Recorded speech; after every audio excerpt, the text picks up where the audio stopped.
Good morning. Welcome to the Wednesday Wisdom Call. Happens every week, 9 to 9:30. That's just for recording purposes. If you have not checked out my website, go there, helloextraordinarylife.com. On the landing page, there is a free gift, free 4-page ebook, 3 steps to reprogramming your negative self-talk. You can check out the Work With Me page if that's an option for you and that's something that you would like to take more action on. If you're ready to take some action and really make some significant changes in your life, you can work with me one-on-one. And my last 6-week course of the year started last Saturday, so that's done. For this year, I won't add anybody else to the call once it's gotten started. So next year, I don't have any dates for next year for the 6-week course, but options are to work with me on a one-on-one basis and make some significant changes in your own mental chatter. That's what I find. That's what I started calling it, that mental chatter that sabotages us, that erodes our foundation of what we're trying to build in our life. So if that's something that speaks to you, reach out to me. You can go to the Contact Me page or hit me on Facebook, private message me. Many, many ways to reach out and find me. If you're on the email list, then you get those. You can just hit reply on that. There's a Contact Me page on the website also. All right. Speaking of mental chatter, today we are talking about, I actually titled it Choose Kindness for Yourself, because we speak words out of habit and pressurizing ourselves, pretzelizing ourselves. That's my other favorite word, pretzelizing ourselves. And we just, it's part of our culture, it's part of our language, it's how we talk, it's how we've been programmed. These words that we use every day and mostly give them no thought. We simply talk, and how we talk is how we talk. And over the years, I really started to listen and pay attention to how the words I was choosing made me feel. And growing up in a very hypercritical home, most of my words were very critical and very harsh and very abrasive to me and others. Even if that was not my intention, I didn't know another way to speak, because we get these neural pathways in our brain, and I liken them to the ruts that are still, you can still find those ruts when they used to travel across the country in the wagons. Those ruts that are in the road from the wagon wheels. That's what our brain is. We get those neural pathways in the brain, and we get in it. It's automatic reaction. We don't really respond, we react. Because until we become aware and mindful, that's what we do, is we react. And how we react is from our programming and from what we've learned. It's just a fact. It's not a thing that's wrong, it's simply a fact. Now, there are habits.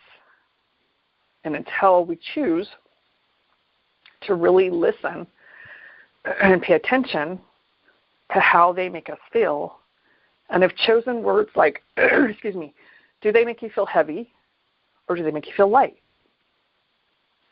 It's a pretty simple assessment when you feel how your words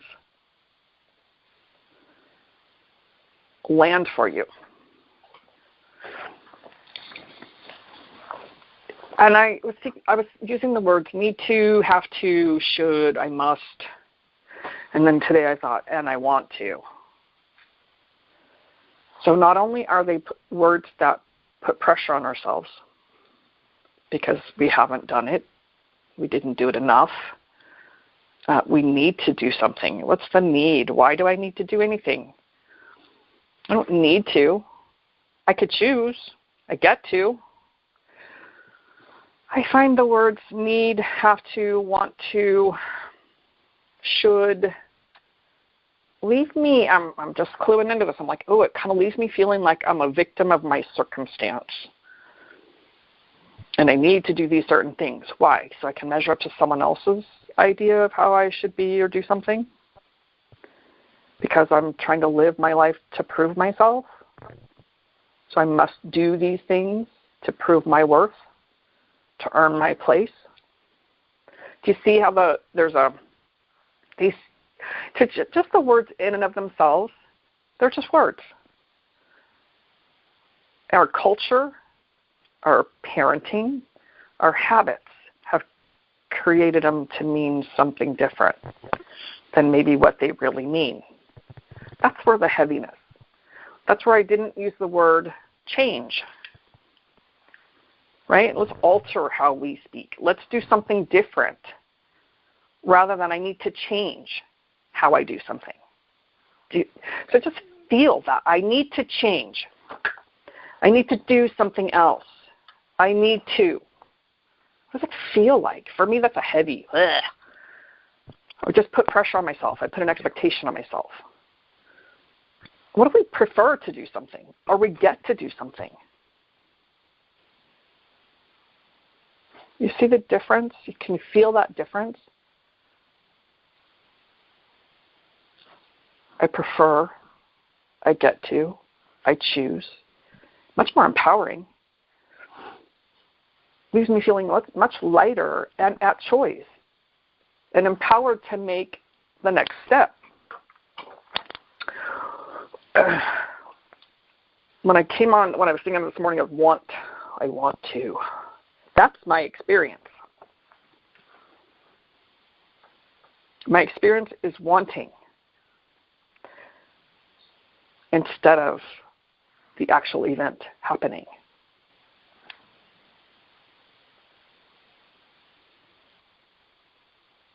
The need, the have to, it's that I keep needing, I keep having to. That's my experience. I keep needing and I keep having and I keep wanting and I keep to see we live into that and we always need to do something more. Or we have to do something else because it's never enough. It's never the right thing. It leaves us in that place of never enough, not good enough, not worthy enough. I didn't do enough. And somebody said, how do I change that crap? Somebody asked me that at the beginning of the call. It's practice. Practice. Because until we become aware and mindful of our habits,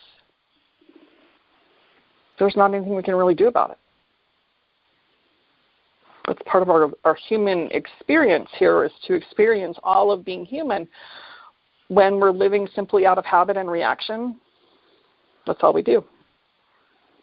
And we react to our circumstances. We're a victim of our circumstances instead of being at choice and being empowered to make different choices. And the only way to get there is to become mindful and aware and to choose something else. Is it easy? Not always. It's very simple. Right? The instructions are very simple. But the grooves in our brain are really deep. So it takes practice. Sometimes it takes asking someone else to hold me accountable. Letting people know what I'm doing. And choose one thing only. When we begin to start choosing, I'm going to change it all right now, we're going to set ourselves up to be sabotaged. Pick one. Just pick one. Change one thing.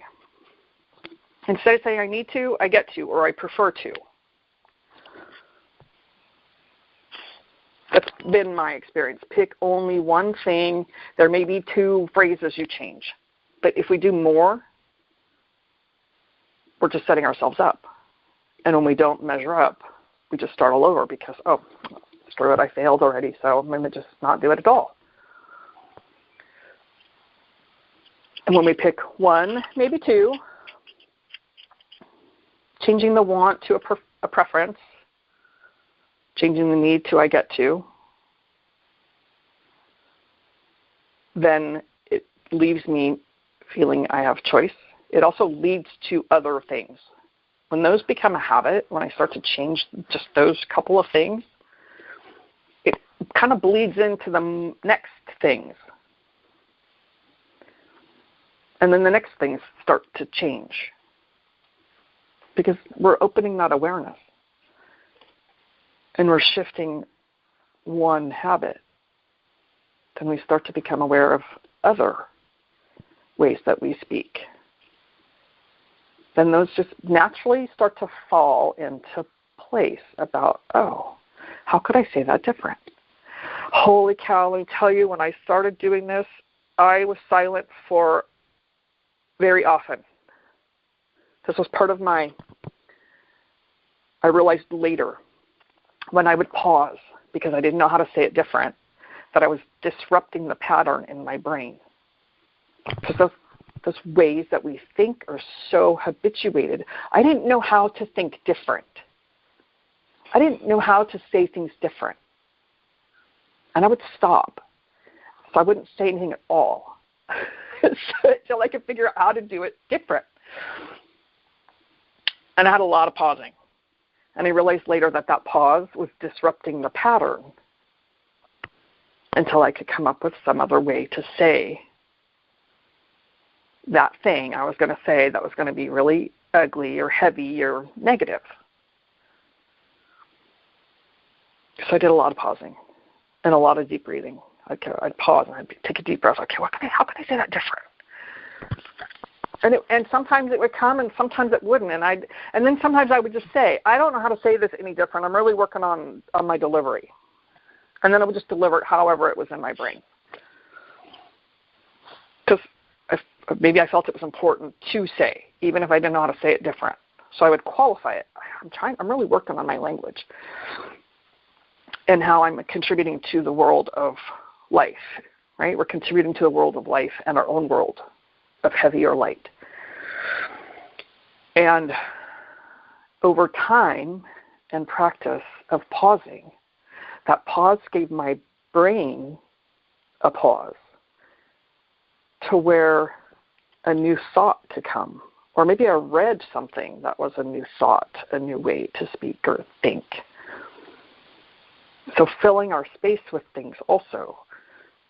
Maybe putting an affirmation of how you want to say it different. And maybe that's the only thing you ever say different for a while. That's the one thing you say different for a while until it becomes the new habit.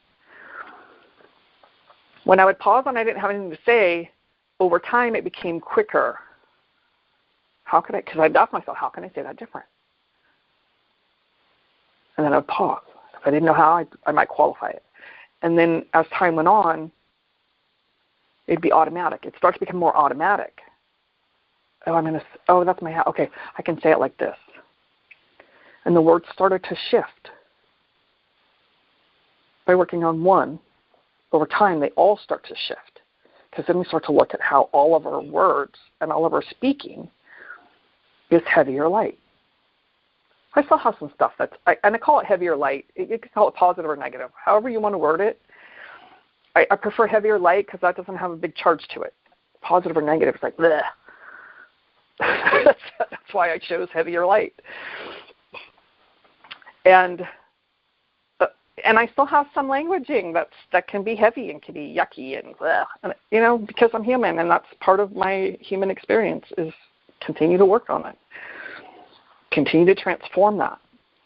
And being raised, I think I can speak for many of us, had somewhat of a negative environment that we were raised in. That's what we heard, or was implied, or was a look, or was a physical altercation with abuse or whatever was going on. So until we learn to do something different, that's all we know. That's all we know. And that becomes our quote-unquote normal. And then then we just get to look at, is it working or not working? Is it serving my life? Is it effective in my life? What am I manifesting in my world when I'm using these words that are heavy and make me feel yucky? So paying attention to that and that experience of wanting all the time or needing all the time. I read that once and I thought, holy cow, no kidding. Every time I say I want something, that's my experience, is wanting it, not creating it or manifesting it. That was a big shift. That was a big shift for me. So I don't know how quick it is. I know it's taken me a while, and that's why I do these, and I like to offer some tools and awareness so that it can maybe be a shorter journey for other people.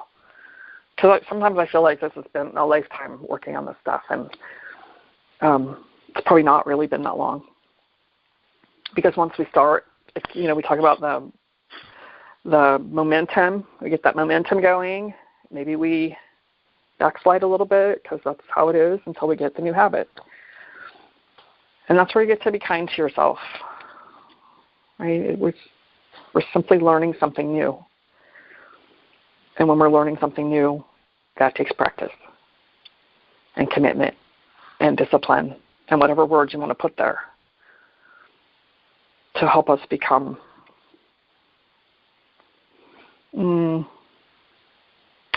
what's the word? Maybe more effective. I even get away from the word better because that means it's not good enough. Right? So I look at how can I say that different? Because if I'm saying, it makes us better, then in my mind I think, well, then I'm not good enough already. Right? So maybe it's about being more effective and choosing things that work in a better creative way in my life. So even other words, just pay attention to that particular word better. I work to eliminate that out of my vocabulary. And that's my personal thing. That may not be true for everybody. But I know when I'm saying better, that means in my mind, I'm like, because I'm not good enough already. And that's not true. We're all perfectly good enough exactly where we are. We're simply learning how to do things differently.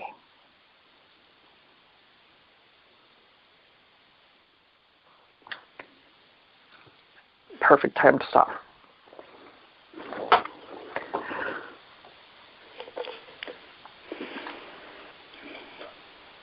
Any comments? What is your aha moment? I think when you said you're looking for a different word, the word that popped into my head is if I'm doing things differently, I'm being more honest with myself and the other individual. I like that.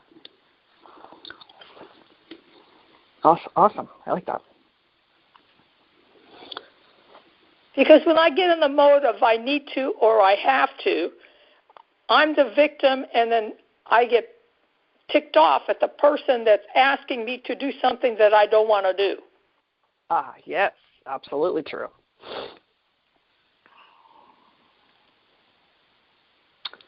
Yep.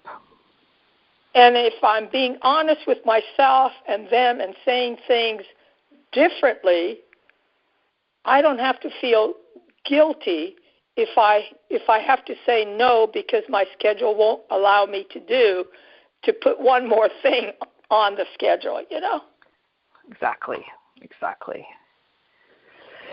Lisa or Kimberly, anything for you?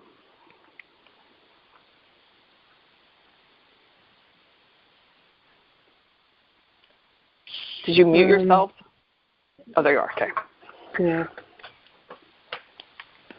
I find myself doing that a lot as far as I need to lose weight, I need to get out and exercise, because I'm not happy with where I'm at right now as far as my weight goes. But that's a battle that's been going for years, and I don't know whether to just accept it and go on, or could you just simply change it to choose a new phrase? I get to. Yeah. I get to go for a walk. I get to exercise. I get to eat differently. I get to whatever that is. I get to, right? And that leaves you at a choice. Mm-hmm. Yeah. So maybe that's the one. Would that be the one thing that you take on? Is instead of thinking I need to, is I get to. Yeah, I'd like totally. to. Because I know that one about you. So, yeah.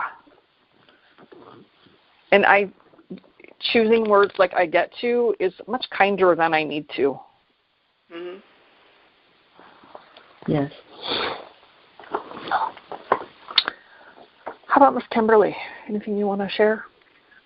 I do like the obligated. I do like the idea of pausing and being more intentional with your words.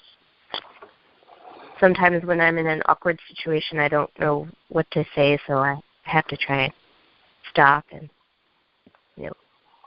think of good, positive, nice words to say to someone, or to myself, I guess. Awesome. Good stuff. Thank you for sharing.